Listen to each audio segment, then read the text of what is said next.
Coach, you guys 7-2 this year. A year ago you were 3-9. A year before that also 3-9. You've doubled your win total. What has been the overall just energy and the buy-in of this team this year?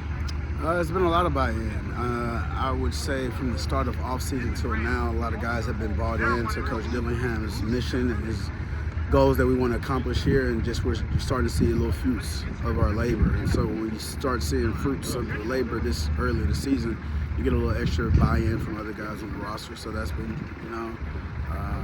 it's been a really good thing to see. You guys, once again, have a great matchup coming up against Kansas State. They're ranked number 16 recently. A very hostile environment in Manhattan, Kansas. What have you guys done? I heard you guys playing the crowd noise during scrimmaging today. What else have you guys done to sort of prepare them for that environment? Yeah, it's a little bit different from an offensive emphasis with noise and defensive emphasis on the road.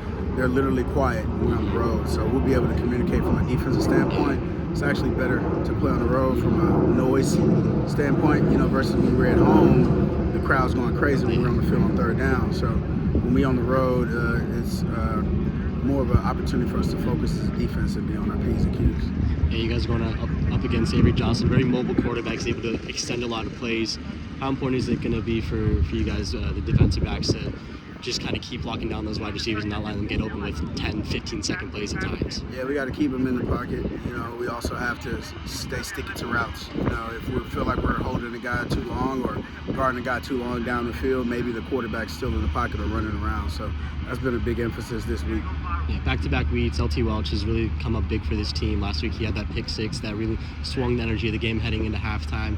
How have you seen his overall progression over the course of the year and just his energy be building up and build up his team? I mean, he's a guy that loves football. He's a guy that brings his, lunch pail to work every day, a super competitor. So just to see him get those opportunities on the game, in limited action, kind of being a six-man for us and being able to go out there and have success is tremendous for us as a group. The unit itself has caught a pick in 4 consecutive weeks, so we're trying to make that a 5th consecutive week, and LT's kind of helped us save the day, 2 weeks in a row.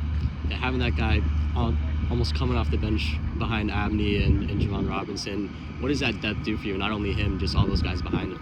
It just shows the guys they got to stay ready so they don't have to get ready. LT's a guy that, dating back, to the Cincinnati game, didn't play the whole first half and was able to come out the second half and be able to hit the ground running and be able to be efficient and, play our calls and everything. So I'm pleased with his process, thus far. We just got to keep it together. If we can keep those 3 healthy through the next 3 games, that'll be good for us. You guys had a lot of new players come in between transfers and true freshmen like Rodney Bitt, Mitchell Glass Johnson, all those guys. How have you seen their chemistry just keep building over the course of the year? Yeah, I think we got good humans in the building, good humans in the program. So even guys that aren't playing on a Saturday, they're still growing, from a football knowledge standpoint. They're still building camaraderie. They're still building a lot of chemistry and finding out who's compatible with one another. So I feel like that young freshman group, even though they're not, lighting up the box score, the future is bright for those guys, and those guys are locked in. Those guys kind of see the path and the future of this program, so they're continuing to get better on a day-by-day basis. You guys have 3 games left in the season. You have a chance to do something big up here in the next couple of weeks, still competing for potential Big 12 championship. How important is it for the guys to sort of take a one day at a time, one game at a time? Yeah, we definitely got to take one day at a time. The message, from the start of the season, that's been picking us to finish last in the conference. The message has been that we have to make games important. To be 7-2 going into this week, go on the road, play 7-2 Kansas. They happen to be the number 16 team in the country. I mean, we made this game important.